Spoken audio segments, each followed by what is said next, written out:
life, another video, another share guys, another POV. So ngayon guys, magbibigay lamang ako ng point of view dito sa isang comment ni Presbyrador kahapon sa live ni Kuya July na naging usap-usapan talaga kahapon pa at hanggang ngayon.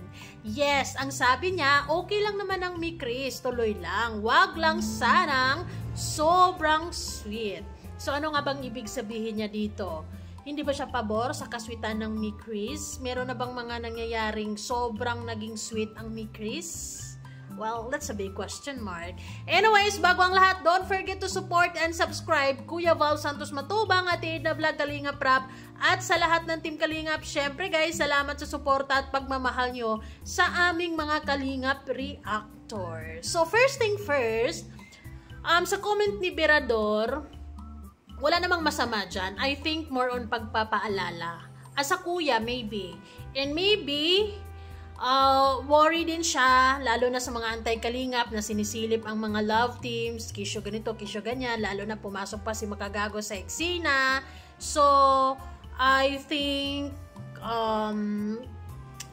kumbaga, bawas sa sweet-sweet ganon. Pero, sa totoo lang, may honest opinion lang. So far, from the first episode until now, Mi Chris, wala akong may consider na sobrang sweet talaga nila. Walang ganun eh. Parang wala pa so far.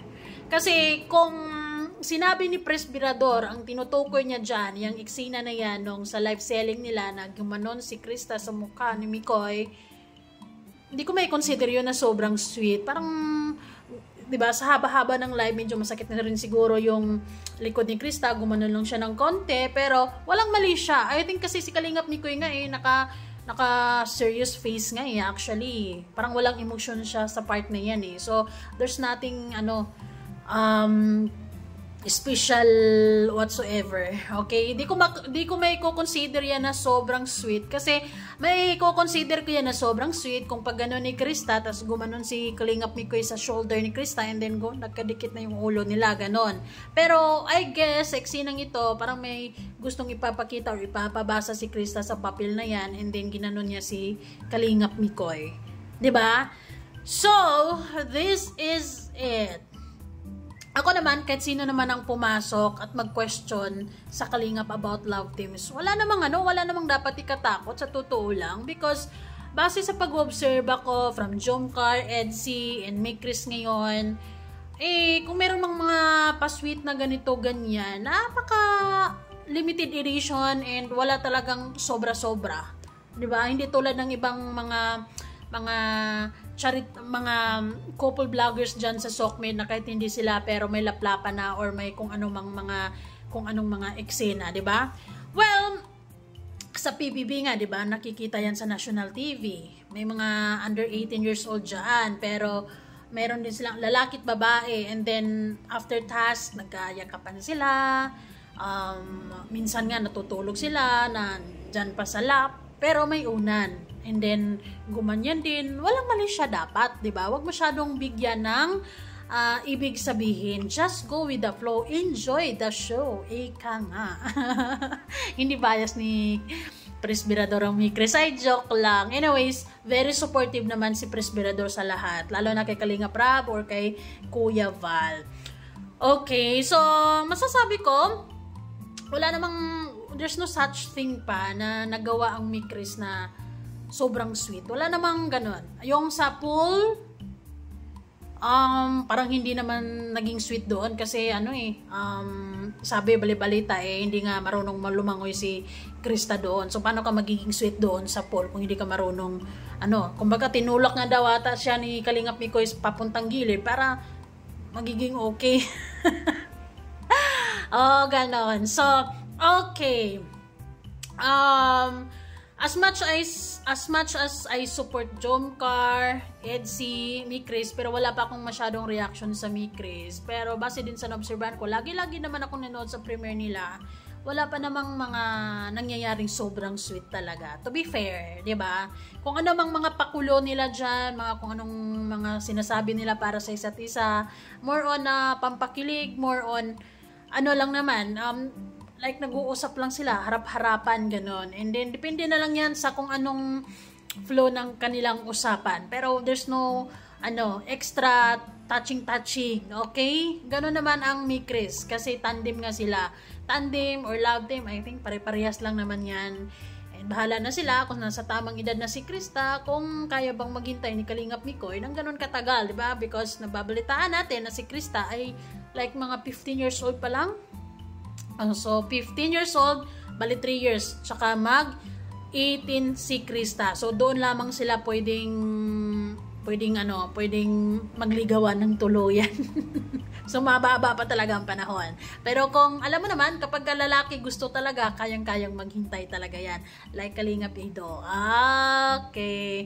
So nakikita ko din, wala namang sa Jomcar, we have mga sweet moments, pero very limited, very mild. And IDC also, meron silang konting yakap, konting dikit, ganon, and kung ano-ano pa man. Kasi wala namang extra na sobra-sobrang talaga yung hindi na magandang tignan, 'di ba? Unlike nung ibang mga couple diyan sa Sokmed na talaga namang sobra-sobra ang kaswitan, 'di ba? Kiss, like kung anong sobrang higpit na yakap, kung ano-ano pa man. So, ayon, sa mga nambabash din sa Mi Chris na sobra, ay kisyo ganito, kisyo ganyan, medyo nagiging bitter din. Kalmahan nyo din. Kalmahan din, 'di ba? Siguro naintindihan ko din dahil hindi nila bias ang Mi Chris, so they don't appreciate kung anong nakikita nila. More on like, bakit ganito ganyan, 'di ba? Pero kung intindihin mo na lang, intindihin mo yung napapanood mo, yung nakikita mo, wala namang sobra-sobra talaga. So far base sa pag-observe ko, walang sobra-sobra. Kasi wala pa naman talagang more on na nga sila. Kaya nga sinasabihan ng iba.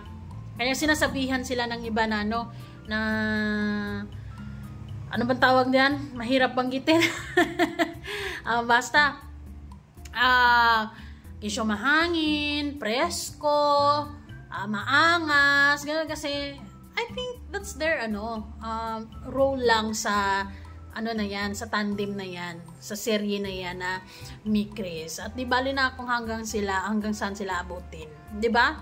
Kasi wala akong kahit magreklamo pa si Makagago or kung sino man dyan, I don't think it's a threat for Kalingap Rab. Although okay din naman yung pagpapalala ni Presbyrador, di ba? As a kuya, more ganun, di ba? Sobrang sweet, ganyan. Pero hindi pa naman so far umabot ang Mi Chris sa kategory na sobrang sweet. Talaga, base lang sa naobserban ko, base lang sa nakikita ko. I don't know kung nakikita ba ni Presbyrador yan in person, di ba? So, base lang sa napapanood ko, wala pa sila sa kategory na sobrang sweet. Sobrang kulit, oo. Okay. Kasi mapapatawa ka lang talaga kasi good vibes lang naman talaga yung Mi Chris. Depende na lang din kasi as a 15 years old, like magsi-16 si Krista, sa mga ganyang edad nagkaka-crush na rin yan, na-admire na rin yan, na-attract na rin yan. And then depende na lang kung natitipuhan niya si Kalingap Mikoy. Since si Kalingap Mikoy, you can't deny it, guwapings, di ba? And sa height difference, lahat sa kanilang dalawa parang matchy-matchy talaga. Malakas din yung hatak nila, yung chemistry nila. So, it's a good match, di ba? So, let's see kung hanggang saan aabutin ang kanilang tandem. Okay? So, ayun, keep it up, Mi Chris. Ganun talaga ang buhay. Meron at merong masasabi ang mga tao, di ba? Kahit ano mang gagawin nyo, meron at merong sasabihin dahil you can please everybody to appreciate or to like you. But then, as long as alam nyo sa sarili nyo, wala kayong ginagawang sobra-sobra, wala kayong ginawang masama, or alam nyo ang tama at mali, go. Just go with the flow, diba? Strike while the iron is hot. So, ayan lang. Salamat. Bye.